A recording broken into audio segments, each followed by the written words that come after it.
Hello. आज हम start करने जा रहे हैं कि कुछ चीज़ें हमने पहले ही पढ़ ली थी। टोटल नंबर ऑफ रिलेशन क्या होता है, टू की पावर एन स्क्वायर, ये हमने पढ़ लिया था। लास्ट ऑफ रिवीजन है। सिमेट्री रिलेशन क्या होता है, टू की power n n plus one by to.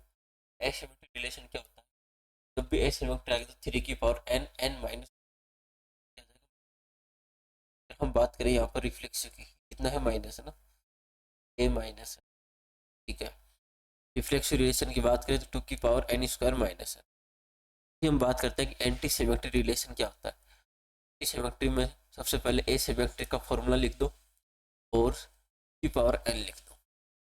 ये चीज़ें हमने लास्ट क्लास में पढ़ ली थी। इसके आगे चलते हैं, रिलेशन देखते हैं, फटाफट समझते हैं। ये देखो, इस चीज़ की बात करें वो है रिलेशन। तो ये पहला सेट है ना, इस सेट को हम ए ले लेते हैं, ये सेट बी है, ए बी पे डिफाइन है। इस ए सेट को जो हम बोलते हैं वो क्या बोलते हैं, डोमेन। तो इस सेट बी है, इसको हम क्या बोलेंगे, कोडोमेन। लेकिन देखो, वन वन के पास या टू टू के पास गया, फाइव के पास कोई नहीं गया। इस ये वाले एलिमेंट इसमें किस किस के साथ कनेक्ट हुए हैं, जिस जिसके साथ कनेक्ट हुए हैं ना, इसको हम क्या बोलते हैं, रेंज बोलते हैं। तो रेंज को डोमेन से छोटी हो सकती, बड़ी कभी नहीं हो सकती, बराबर हो सकती। यहाँ से मैं एक चीज लिख सकता हूँ कि रेंज सबसेट होती है कोडोमेन का। ठीक है, ये मोस्ट इंपॉर्टेंट लाइन है जो आपको अच्छे से आनी चाहिए। ठीक है, क्लियर है यहाँ तक, आगे चलते हैं। अब देखो, हम बात करते हैं रोस्टर फॉर्म और सेट बिल्डर फॉर्म की। अगर किसी चीज को जैसे इस तरीके से लिख रखा है, one one two two one three, कुछ भी इस टाइप से ओपन करके लिख रखा है। अगर कोई चीज़ ओपन करके लिख रखी है तो रोस्टर फॉर्म है, किसी को रोस्ट कर दिया। फिल्टर फॉर्म अगर लैंग्वेज में उस चीज़ को मैंने किस में लिख रखी है, लैंग्वेज में लिख रखी है। जैसे कोई फंक्शन एफ है, एन से एन गया और यहाँ पर दे रखा है कि n greater than two n, इस टाइप का कोई भी अगर सेट है उसको हम बोलेंगे सेट बिल्डर फॉर्म। ठीक है, आगे चलते हैं। अब ये चीज़ें कुछ, अच्छा अच्छा क्या है ये, ओ ठीक है ठीक है। अब मैं यहाँ पर दो तीन चीज़ों की बात करूँगा। सबसे पहले बात करेंगे आइडेंटिटी रिलेशन क्या होता है। आइडेंटिटी के साथ बात करेंगे रिफ्लेक्सिव रिलेशन क्या होता है। अगर आपके पास नोटबुक है तो ये हेडिंग डाल लेना, पहले समझो फिर दोबारा वीडियोस को देख लेना। और देखो, आइडेंटिटी और रिफ्लेक्सिव में ज़्यादा फर्क नहीं है, हल्का सा फर्क है। लेकिन उससे पहले मैं आपको एक चीज़ बताना चाहूँगा, यहाँ समझाते हैं। जैसे कोई सेट है ए, वन टू थ्री, तो बी सेट के पास वन टू थ्री, इसका कोई भी एलिमेंट बी के पास जा ही नहीं रहा है। इतना निठल्ला है कि मैं तो यही बैठूंगा, कहीं काम करने जाऊंगा ही नहीं। ठीक है, बिल्कुल आलसी है, तो बिल्कुल कहीं नहीं जा रहा, नल्ला है वो। इसका मतलब उसको क्या बोलेंगे, नल सेट बोलेंगे। इसका मतलब सेट ए में कैसे एलिमेंट आएंगे, फाइव कोई नहीं आएगा। ठीक है, ये चीजें हो गई क्लियर। ठीक है, अब देखो आइडेंटिटी रिलेशन क्या होता है। आइडेंटिटी का मतलब, तुम्हारी फोटो डाली वापस तुम्हारी फोटो आ गई, वो आइडेंटिटी रिलेशन है। रिफ्लेक्सिव भी क्या होता है, आइडेंटिटी को ही रिफ्लेक्सिव बोलते हैं। फर्क इतना है कि आइडेंटिटी के पास सिर्फ आइडेंटिटी और कोई नहीं। मतलब अगर हम जैसी सेट है, जैसे किसी सेट में चार एलिमेंट है, कौन कौन से, ए बी सी और डी। बेटा ध्यान से समझ लेना, ये समझ में आ गया पूरा टॉपिक क्लियर हो जाएगा। ए के पास गया, बी के पास गया, सी के पास गया, डी के पास गया, चारों एलिमेंट अपने अपने आ गए। मतलब अगर यहाँ से यहाँ तक की अगर बात लिखी जाए तो ये कौन सा सेट है, आइडेंटिटी रिलेशन। ठीक है, लेकिन इसी सेट में अगर मैंने ये एक्स्ट्रा और डाल दी, अरे एक्स्ट्रा डाल दी तुम्हारी मर्जी है, तुम्हारे हिसाब, केवल तुम्हारे पास केवल तुम्हारी फोटो है तो आइडेंटिटी है। किसी और को फोटो है, हमें उससे कोई मतलब नहीं। अगर और की फोटो है तो उससे हमें कोई मतलब नहीं। अच्छी बात है, आप किसी को साथ लेके चल रहे हो तो उसको हम रिफ्लेक्सिव कह देंगे। तो हम एक चीज कह सकते हैं कि जितने भी आइडेंटिटी है ना, आइडेंटिटी रिलेशन सारे के सारे क्या है, रिफ्लेक्स। लेकिन एक्स्ट्रा आ गया ना, तो एक्स्ट्रा आ गया आइडेंटिटी की तो दिक्कत हो जाएगी। लेकिन ये एक्स्ट्रा आ गए ना, रिफ्लेक्सिव कहता कोई दिक्कत नहीं, मेरे पास खूब खाली जगह है, ले आओ, मुझे कोई टेंशन नहीं। अगर ये सेट केवल यहाँ तक है तो हम इसको बोलेंगे आइडेंटिटी। अरे इस पूरे सेट की अगर हम बात करें, पूरे रिलेशन की, तो इसको हम रिफ्लेक्सिव बोल सकते हैं। तो यहाँ से एक चीज समझ आई कि रिफ्लेक्सिव और आइडेंटिटी में ज्यादा कुछ भी फर्क नहीं है, सारे के सारे आइडेंटिटी रिफ्लेक्सिव है। बस रिफ्लेक्सिव के पास एक्स्ट्रा एलिमेंट आ सकते हैं, उसके पास काफी जगह है। आओ, कोई टेंशन नहीं, तुम आओ बस मेरे पास, मैं किसी को कुछ नहीं। देख, लाइन अगर आप लिखना चाहो तो लिख सकते हैं कि every identity relation is a reflexive, बस कन्वर्ट्स नॉट ट्रू। कन्वर्ट मतलब जितने भी एवरी रिफ्लेक्सिव रिलेशन आइडेंटिटी नहीं हो सकता। क्यों क्यों नहीं हो सकता, हमने अभी देखा है। अगर सर ये एक्स्ट्रा आ गया और ये तो आइडेंटिटी को चाहिए ही नहीं, इसलिए सारे के सारे रिफ्लेक्सिव आइडेंटिटी नहीं होते, लेकिन सारे के सारे आइडेंटिटी रिफ्लेक्सिव होते हैं।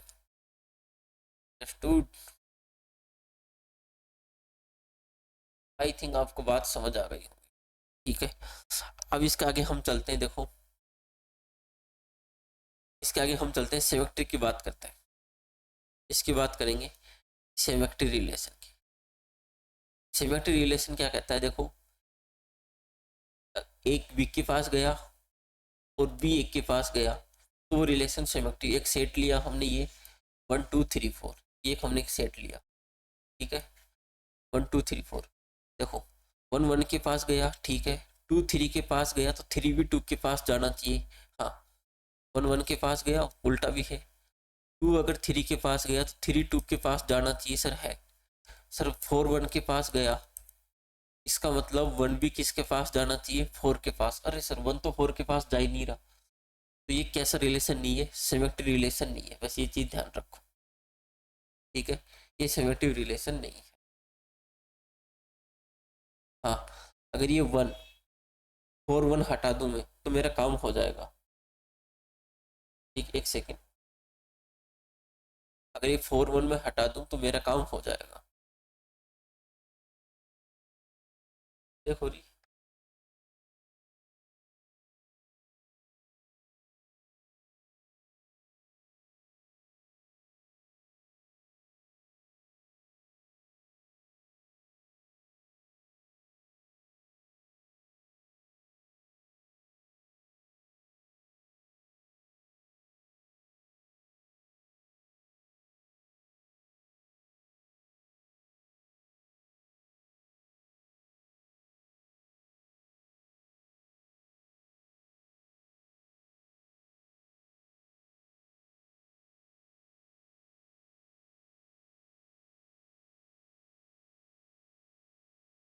प्रॉब्लम हो गई, एक सेकेंड। ठीक है, अगर ये 4 1 से मैं हटा दूं तो मुझे कोई समस्या नहीं है। ठीक है सर, हटा दो। अगर ये हट गया, अगर ये हट गया तो देखो, 1 1 के पास गया, 2 3 के पास गया, 3 2 के पास गया। ओके सर, ये सिमेट्री रिलेशन हो गया। हमें तो यही खुशी बना लेनी है, यही खुशी हो गई हमें तो, बढ़िया है, हो गया। ठीक है, अब हम बात करें सर सिमेट्री रिलेशन का फॉर्मूला क्या होता है। तो ये मैंने आपको पहले बता रखा है। तो total number of symmetry relation कैसे निकालते हैं, ये कहाँ गए, हम कहाँ गए, ये देखा, ये रहा, ये मैंने पहले ही बता रखा है। क्या होता है, 2 की पावर n, n प्लस 1/2। ठीक है, आप बात करो सर इसमें कैसे निकालेंगे। तो देखो, कितने एलिमेंट थे सर, 4 है ना, n की वैल्यू 4, 4, 4 प्लस 1/2, 2 से ही गया 2, 5 और 1 10, ये लो 2 की पावर 10। ठीक है, इजी है। अब देखो, सबसे इंपॉर्टेंट है एंटी सिमेट्री और एसिमेट्री। बड़े कंफ्यूज होते हैं सर, सिमेट्री समझ आ गया, ठीक है, मेरी बात ध्यान से सुनना।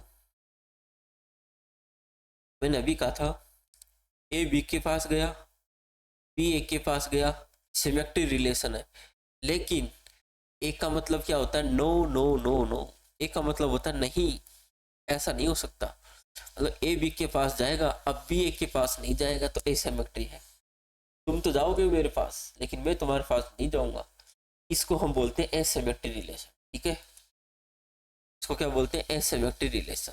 तो देखो एग्जांपल लेते हैं। ठीक है, अपना 3 4 वही सेट चल रहा है, 1 2 3 4। ठीक है, सेट वही चल रहा है, 1 2 3 4। देखो, 1 2 के पास गया, 2 1 के पास नहीं जा रहा ना, वो नहीं जाना चाहिए। ठीक है सर, इसमें कोई समस्या नहीं। सर 3 1 के पास गया है, 1 3 के पास नहीं जाना चाहिए सर, बताओ जा रहा है क्या। अरे सर नहीं जा रहा, कोई टेंशन ही नहीं है मैं तो, ठीक है, ये अच्छी बात है सर। 4 3 के पास गया लेकिन 3 4 के पास नहीं जा रहा, ये लो सर, ये है एसिमेट्री रिलेशन, ठीक है। तो इसको चेक करते हैं। 2 4 के पास गया, 4 2 के पास नहीं गया, कोई टेंशन नहीं। 2 1 के पास गया, 1 2 के पास नजर आ रहा है क्या? नहीं आ रहा ना, चल ठीक है कृष्णा। देखो 1 1 के पास गया, ये 1 1 के पास चला गया, यही तो समस्या है, इसलिए एसिमेट्री नहीं है। इसका मतलब ए बी के पास गया तो बी ए नहीं होना चाहिए, इसका हम कह सकते हैं कि आइडेंटिटी रिलेशन तो होना ही नहीं चाहिए सिमेट्री में, ठीक है सर। सर एसिमेट्री का आपने फॉर्मूला बताया था, ठीक है, क्या बताया था? 3 की पावर n n माइनस 1/2। अब बात करते हैं एंटी सिमेट्री, क्या एंटी ब्यूरो आ गया? बिल्कुल वही आ गया। ये क्या कहता है कि देखो ए बी के पास जा रहा है, बी ए के पास जा रहा है, ये काम तो आप तो सिमेट्री में भी कर रहे थे, लेकिन यह एक काम और करना है, ए और बी बराबर होने चाहिए। सर बराबर होने वाला क्या समस्या है? तो देखो क्या समस्या है, बराबर होने वाले में छोटी सी समस्या है, ये क्या है कि देखो 1 1 के पास गया, दोनों बराबर, भी ए और बी की वैल्यू बराबर होनी चाहिए। सर बराबर है, ए और बी बराबर है, ए और बी बराबर है, ए और बी बराबर है। 2 और 3, ओ सर ये बराबर नहीं है, ये बराबर नहीं है, ये समस्या हो गई। 3 और 2, ये भी सर समस्या दे रहा है। समस्या क्या दे रहा है? ए और बी बराबर होने चाहिए सर, मतलब ए बी के पास जा रहा है, बी ए के पास जा रहा है, तो सर वो तो यहाँ भी है कि 2 3 के पास जा रहा है, 3 2 के पास जा रहा है, लेकिन इसने कंडीशन रख दी कि ए और बी बराबर होने चाहिए, 2 और 3 सर बराबर नहीं। ये समस्या है सर, ये गड़बड़ कर दी। अब बताओ क्या करें? ये समस्या है, यही समस्या रहेगी, इस वजह से क्या नहीं है, एसिमेट्री एंटी सिमेट्री नहीं है। तो सर हम ये कह सकते हैं कि जैसे 1 1 के पास गया, 2 2 के पास गया, क्या हम आइडेंटिटी रिलेशन को ही एंटी सिमेट्री बोलते हैं? यस या नो बताइए आप मुझे। अपने कान के पर्दे खोलो और बताओ, क्या एंटी सिमेट्री को ही हम आइडेंटिटी रिलेशन बोल सकते हैं या नहीं? कमेंट में इसका आंसर देना, आप जीत सकते हैं मेरा रिप्लाई। आगे चलते हैं। हाँ, ट्रांजिटिव रिलेशन क्या होता है, इसको कोई टेंशन नहीं, ये कहता है देखो ए बी के पास गया, बी सी के पास गया, देखो ए मैं इसके पास गया, तुम इसके पास गए, तो मैं काम सी के पास भी चला जाऊंगा। ए बी के पास, ए का रिलेशन बी के साथ है, बी का रिलेशन सी के साथ है, तो ए का रिलेशन भी सी के साथ आ जाएगा। अगर कोई एलिमेंट ही नहीं है, मकान खाली है, तो ट्रांजिटिव सभी हो जाएंगे। तो मकान खाली है तो कौन किसके पास जाएगा? किसी के पास नहीं। देखो सर 2 2 के पास गया और 2 किसी के पास जा रहा है, 2 5 के पास जा रहा है। सर ये 2 2 के पास गया, फिर ये वाला 2 5 के पास गया, इसका मतलब ये 2 5 के पास गया सर, ठीक है। सर 1 4 के पास गया, लेकिन 4 तो किसी के पास गया ही नहीं। अरे जब नहीं गया तो हमें कोई टेंशन नहीं, ठीक है। 7 8 के पास जा रहा है, 8 किसी के पास नहीं जा रहा, कोई टेंशन ही नहीं। मतलब ए बी के पास जाए और बी तो सी के पास जाएगा ना, अगर बी सी के पास जा रहा है तभी ए सी के पास जाना चाहिए, नहीं तो कोई टेंशन। देखो ए बी के पास गया, ठीक है, और ये बी सी के पास गया, तो ए सी के पास गया नहीं गया, 2 5 के पास, देखो सर वापस आ गया। सर ये ए बी के पास जा रहा है, लेकिन 4 किसी के पास नहीं जा रहा, तो नहीं जा रहा तो आगे चेक ही नहीं करेंगे, अच्छी बात है, ये भी अच्छी बात है। ये देखो सर 3 2 के पास गया, ठीक है, 3 किसके पास जा रहा है? यहाँ से 2 के पास, और हम देख रहे हैं यहाँ 2 किसके पास जा रहा है? 5 के पास। इसका मतलब अब 3 किसके पास जाएगा? 5 के पास। ऐसा कुछ नजर आ रहा है क्या कृष्णा? नहीं आ रहा ना, तो ये गलत है, ये बात गलत है। हम कह सकते हैं कि सर केवल इसने हमें डबो दिया, इसलिए क्या नहीं है, ये ट्रांजिटिव नहीं है, ठीक है। इसमें आपको साथ में एक रिलेशन लेता हूँ, 1 1 2 2 3 3। सर ये आइडेंटिटी भी है, बिल्कुल है। सर ये रिफ्लेक्सिव भी है, बिल्कुल है। सर ये सिमेट्रिक भी है, ए बी के पास बिल्कुल है। सर ये ट्रांजिटिव भी है, क्यों? 1 1 के पास या सबके पास, ऐसी कोई समस्या ही नहीं आ रही। सर ये सब कुछ ही है, तो मैं कह सकता हूँ कि देखो एक नाम होता है इक्विवेलेंस रिलेशन। इक्विवेलेंस रिलेशन क्या होता है कि रिफ्लेक्सिव हो प्लस सिमेट्री हो प्लस ट्रांजिटिव, अगर ये तीनों है उसको हम कहेंगे इक्विवेलेंस रिलेशन। ठीक है, चीजें समझ आई या नहीं आई बताओ। ये छोटी सी चीजें थी जो मैं आपको समझाना चाह रहा था। आई थिंक आपको चीजें समझ आ गई होंगी। ठीक है, और आजकल एक कंपटीशन में क्वेश्चन और चल रहा है कि स्मॉलेस्ट इक्विवेलेंस रिलेशन क्या होगा, लिख देता हूँ। स्मॉलेस्ट